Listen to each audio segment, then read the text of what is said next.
Kirlampudi leader Mudragada Padmanabham కాపు సామాజిక వర్గానికి తానే పెద్ద దిక్కన్నట్లు వివరిస్తుంటారు.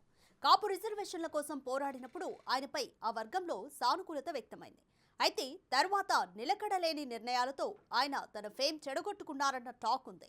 ఆ క్రమంలో కాపు సంఘ నేతలతో పాటు సొంత కూతురే ఆయన టార్గెట్ చేస్తున్నారు. మరోవైపు బెజవాడ లోక్సభ స్థానంలో Kesineni brothers political war personal turn తీసుకుని ఉత్కంఠ రేపుతోంది.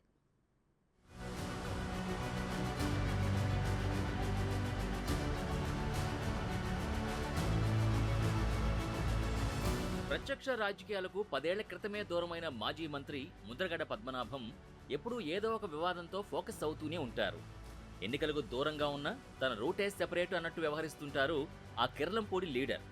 ఇటీవల పిఠాపురం నుంచి ఎన్నికల బరిలో నిలిచిన పవన్ కళ్యాణ్ని ముద్రగడ టార్గెట్ చేయడం మొదలుపెట్టారు.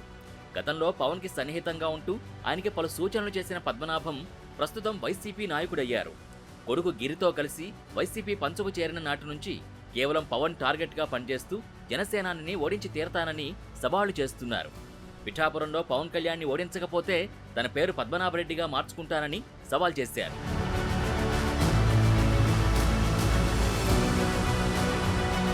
ముద్రగడ సవాల్పై జన సైనికులతో పాటు కాపు సామాజిక వర్గ నేతలు ఫైర్ అవుతున్నారు. రాష్ట్రంలో కాపులంతా ఆయన చేతిలో ఉన్నట్టు మాట్లాడడం సరికాదని చురకలంటిస్తున్నారు. ఇదే ఇష్యూపై ఆయన సొంత కూతురు క్రాంతి కూడా తప్పుపట్టారు. కేవలం పవన్ ని తిట్టించేందుకే సీఎం జగన్ తన తండ్రిని వాడుకుంటున్నారని విమర్శించారు. ఎన్నికల తర్వాత తన తండ్రిని జగన్ పక్కన పెట్టేస్తారని వ్యాఖ్యానించారు. పవన్ విజయాన్ని ఎవరూ ఆపలేరన్న క్రాంతి జనసేనాని గెలుపు కోసం తాను కృషి చేస్తానని ప్రకటించారు.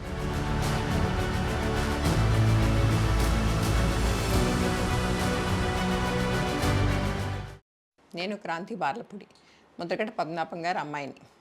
పిఠాపురంలో పవన్ కళ్యాణ్ గారిని ఓడించడానికి వైసీపీ నాయకులు ఎన్ని చేయాలో అని చేస్తున్నారు. ముఖ్యంగా నిన్న మా నాన్నగారు ఒక బాధాకరమైన ఛాలెంజ్ చేశారు. పవన్ కళ్యాణ్ గారిని ఓడించి పిఠాపురం నుండి తరిమేయకపోతే ఆయన పేరు ముద్రగడ పద్మనాభం రెడ్డిగా మార్చుకుంటారట. ఈ కాన్సెప్ట్ ఏంటో నాకు అసలు అర్థం కాలేదు. ఆయన ప్రకటన ముద్రగడ అభిమానులకు సైతం నచ్చలేదు. వంగా గీత గారిని గెలిపించడానికి కష్టపడవచ్చు, కానీ పవన్ కళ్యాణ్ గారిని మరియు ఆయన అభిమానుల్ని కించపరిచేలా కామెంట్స్ ఉండకూడదు. మా నాన్నగారిని కేవలం పవన్ కళ్యాణ్ గారిని తిట్టడం కోసమే జగన్మోహన్ రెడ్డి గారు వాడుతున్నారు. ఈ ఎన్నికల తర్వాత ఆయనను ఎటు కాకుండా వదిలేయడం పక్కా. ఈ విషయంలో నేను మా నాన్నగారిని పూర్తిగా వ్యతిరేకిస్తున్నాను. నేను పవన్ కళ్యాణ్ గారి గెలుపు కోసం నా వంతు కృషి నేను చేస్తాను. ఊహించని విధంగా కుమార్తె నుంచి స్పందన రావడంతో ముద్రగడ పద్మనాభం ఆమె స్టేట్మెంట్పై గుస్సా అయ్యారు. తాను ప్రస్తుతం వైసీపీలో ఉన్నానని, ఆ పార్టీ తరపున బరిలో ఉన్న వంగాగీత విజయానికి కృషి చేస్తామని, తనకి ఇంట్లో వారితో పాటు ఎవరూ బుద్ధులు చెప్పక్కర్లేదంటూ తనదైన శైలిలో రిప్లై ఇచ్చారు ముద్రగడ. తమ కుమార్తెకు వివాహం చేసి వేరే ఇంటికి పంపించానని, ప్రస్తుతం ఆమె తమ ప్రాపర్టీ కాదంటూ కప్పదాడు సమాధానంతో తప్పించుకునే ప్రయత్నం చేశారు. జగన్మోహన్ రెడ్డి గారు నన్ను వాడుకుని వదిలేస్తారు, నేను పవన్ గారి పార్టీ జనసేన పార్టీ అని చెప్పేసి నా కూతురు చేత చిన్న వీడియో రిలీజ్ చేశాను. అయ్యా, నా కూతురు నా ప్రాపర్టీ కాదండి, పెళ్ళి అవనంత వరకు నా ప్రాపర్టీ, పెళ్ళి అయిన తర్వాత అంతవరకు ప్రాపర్టీ. అయ్యా,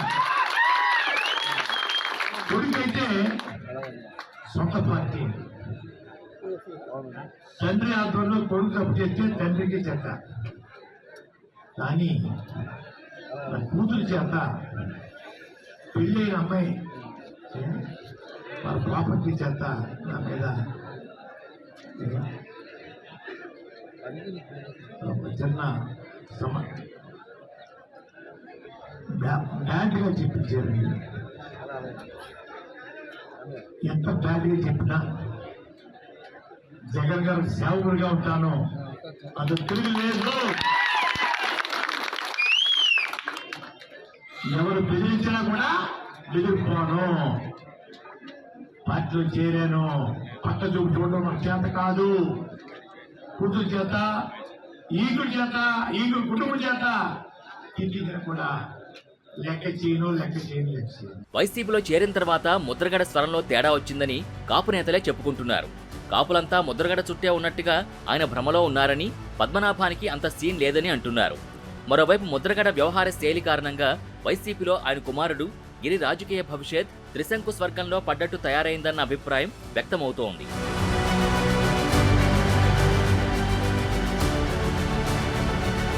అదలా ఉంటే విజయవాడ ఎంపీ బరిలో నువ్వా నేనా అంటున్నారు కేశినేని సోదరులు. టీడీపీ నుంచి 2 సార్లు ఎంపీగా గెలిచిన కేశినేని నాని గత ఎన్నికల్లో టీడీపీ అధికారానికి దూరమవడంతో వాయిస్ మార్చారు. విజయవాడ టీడీపీ నేతలనే టార్గెట్ చేస్తూ వైసీపీ అధ్యక్షుడు జగన్పై పొగడ్తలు కురిపిస్తూ వచ్చారు. టీడీపీలో ఆయన తమ్ముడు కేశినేని చిన్నీకి ప్రాధాన్యత పెరగడం, తనకీసారి టికెట్ లేదని కన్ఫర్మ్ అవడంతో జగన్ సమక్షంలో వైసీపీలో చేరి ఆ పార్టీ అభ్యర్థిగా ఎన్నికల బరిలో దిగారు.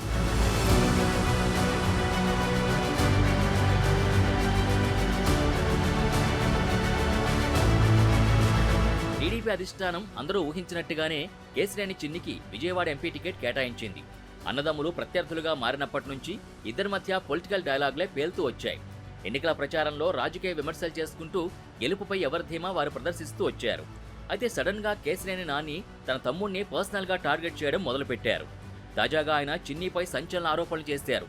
తనకు ఎలాంటి నేర చరిత్ర లేదని, కానీ క్రిమినల్ చరిత్ర ఉన్న వ్యక్తికి టీడీపీ టికెట్ ఇచ్చిందని విమర్శించారు. చార్లెస్ శోభరాజును మించిన ఘనుడంటూ తమ్ముడిపై విమర్శలు గుప్పించారు. కేశినేని డెవలపర్స్ ప్రైవేట్ లిమిటెడ్ అనే కంపెనీ ఓపెన్ చేశాడు 2016లో. నేను ఎంపీ 14లో అయ్యా. ఇది ఏం చేశాడు, యాక్చువల్గా నేను ఎన్ఓసి ఇవ్వకుండా ఈ కంపెనీ ఓపెన్ చేయడానికి మినిస్ట్రీ ఆఫ్ కార్పొరేట్ అఫైర్స్ ఒప్పుకోదు. నా దొంగ సంతకం ఎన్ఓసి పెట్టి ఈ కేశినేని డెవలపర్స్ని ఓపెన్ చేశాడు. నా దొంగ సంతకం పెట్టి. అయినప్పటికీ సరే తమ్ముడు బాగుపడతాడేమో, మంచి దారిలో వెళ్తాడని చెప్పి నేను ఆ రోజు కూడా నోరు మెదపలా. కేశినేని అనేది ఒక ట్రేడ్ మార్క్ రిజిస్ట్రేషను. ఇది నా పేరు, నేను ఈ కేశినేని ట్రేడ్ మార్క్, మీకు ట్రేడ్ మార్క్ యాక్ట్ తెలిసే ఉంటుంది, మీకు పేటెంట్ రైట్స్. ఇది కేశినేని మీకు చూస్తే ఇక్కడ ఉంటుంది మార్క్ ఏంటంటే కేశినేని. ఓనర్ ప్రొపరైటర్ ఎవరంటే కేశినేని శ్రీనివాస్. ఇది ఎవ్వరూ వాడటానికి లేదు. మీ అందరికీ జర్నలిస్టులు కాబట్టి మీకు బాగా తెలుసు. ఈ కేశినేని అనే పేరు ఈ ప్రపంచంలో నేను తప్ప ఏ కంపెనీ నడపడానికి ఎవరికి రైట్ లేదు. కేశినేని డెవలపర్స్ అని బ్రాండ్ చేసుకున్నాడు, కేశినేని ఫౌండేషన్ అని బ్రాండ్ చేసుకున్నాడు. దీన్ని ఈవెన్ ఈ ట్రేడ్ మార్క్ రిజిస్ట్రేషన్కి అప్లై చేస్తే రిజెక్ట్ అయింది. అది క్లియర్గా ఇక్కడ మీకు క్లియర్గా ఉంటుంది. రిజెక్ట్ అయినా కూడా ఇవాళ వరకు దాన్ని వాడుతున్నాడు. ఇది పెద్ద క్రైమ్. సరే ఓపెన్ చేసుకున్నాడు, ట్రేడ్ మార్క్ వాడుతున్నాడు కేశినేని డెవలపర్సు. నాని గారికి ఎందుకు ఫోన్లే తమ్ముడే కదా అంటారు.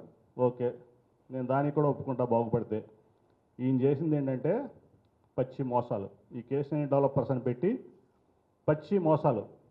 ఎప్పుడో శతాబ్దం క్రితం తాత స్థాపించిన కేశినేని ట్రావెల్స్ని రాజకీయాల్లోకి వచ్చాక మూసేసిన కేశినేని నాని కుటుంబ ఆస్తులకు సంబంధించి సొంత తమ్ముణ్ణి టార్గెట్ చేస్తున్న తీరుపై విజయవాడ వాసులు విస్మయం వ్యక్తం చేస్తున్నారు.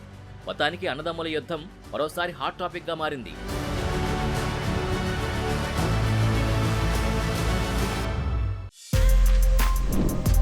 For more videos like this, subscribe Big TV channel.